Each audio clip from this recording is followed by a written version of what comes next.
Te Ahu o Te Reo was first conceived by Calvin Davis when he put the challenge to the Ministry of Education to come up with a solution around and ensuring that all tamariki throughout the country will have access to Te Reo Māori.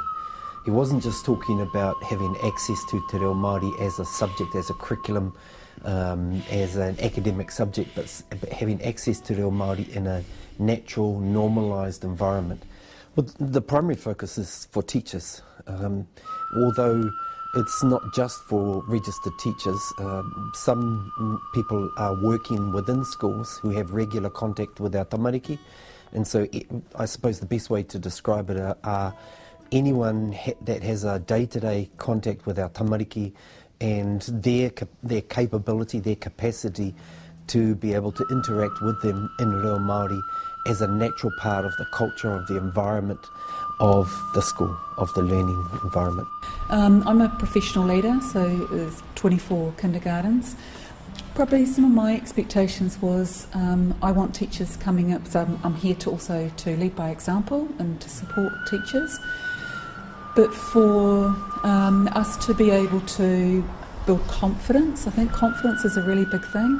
If they can build confidence and they can have some sentence structures and extend on their kupu so that they can do that in their everyday mahi, and so that I'd like to see that so every tamariki that leaves the kindergarten enters into that school system can kōrero Māori, and for every single child in Aotearoa to be able to do that would be incredibly exciting. I think this is a great start to that.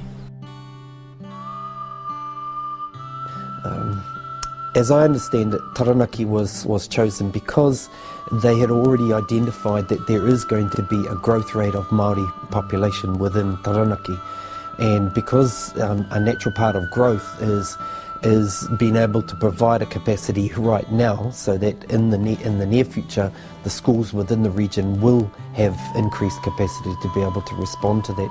Being able to have a program that can meet needs across that spectrum, as well as from early childhood through to secondary.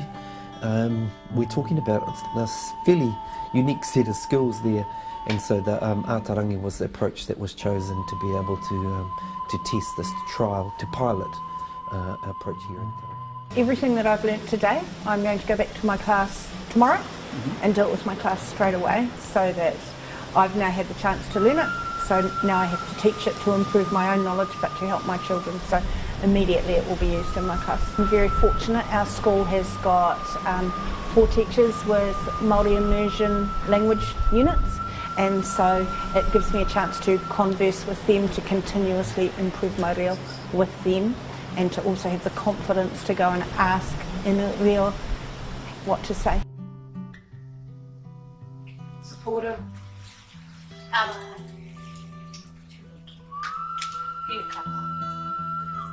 Maya. Oh, kia ora. Kua ki tēnā kau.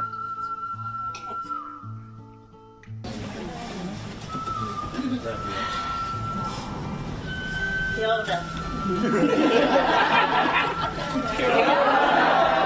Tēnā koutou. Tēnā ore. Kei te pē ea koutou? Kei te pai. Oi. Tēnei te tuake. Te mea atu ki tēnā o koutou. I tai mai nei ki te ako i te reo Māori. E ara e kupu māku.